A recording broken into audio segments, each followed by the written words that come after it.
I won't keep you long. It is, as I say, a pleasure to be here, especially as British Columbia was one of the parts of Canada that I felt, as a writer, nervous about.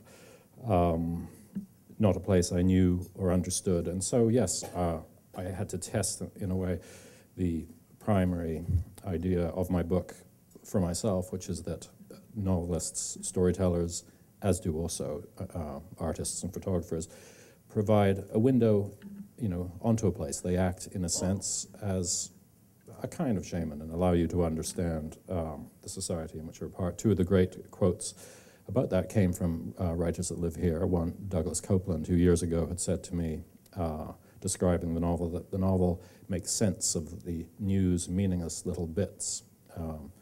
And I think of, how we wake up in the morning, a time of day I especially like, and before, you're assaulted with all the information that comes from radio, television, kids hurtling down the stairs, whatever.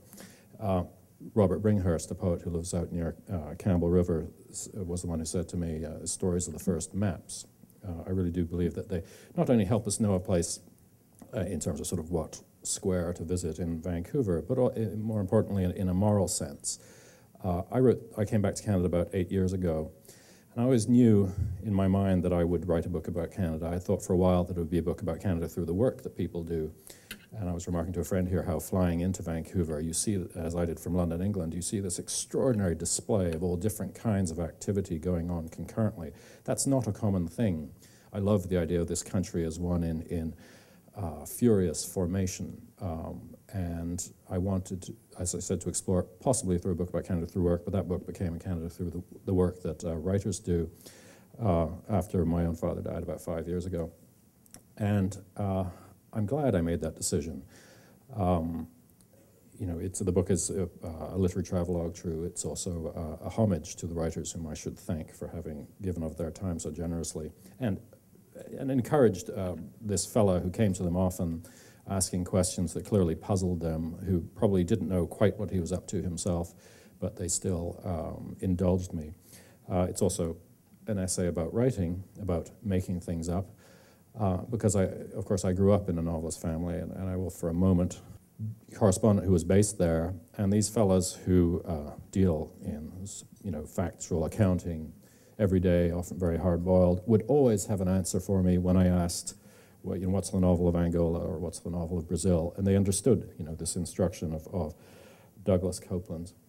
What I didn't know I was doing when I wrote this book, and between the book and the radio series, which helped underwrite a lot of it, and the website, which is there, I hope rather idealistically in the long term, as a kind of aid to teachers and students, so that writers can tap on the website and sort of listen to bits of speech of the 100 writers I interviewed, and I hope to build it in such a way that, a kid in Flin Flon or Burnaby can tap on the website and be told by a teacher, okay, you make your own essay about Canada through work, or Canada through its women writers, or Canada through its First Nations, or whatever. Don't have to rely on how I chose to assemble the stuff.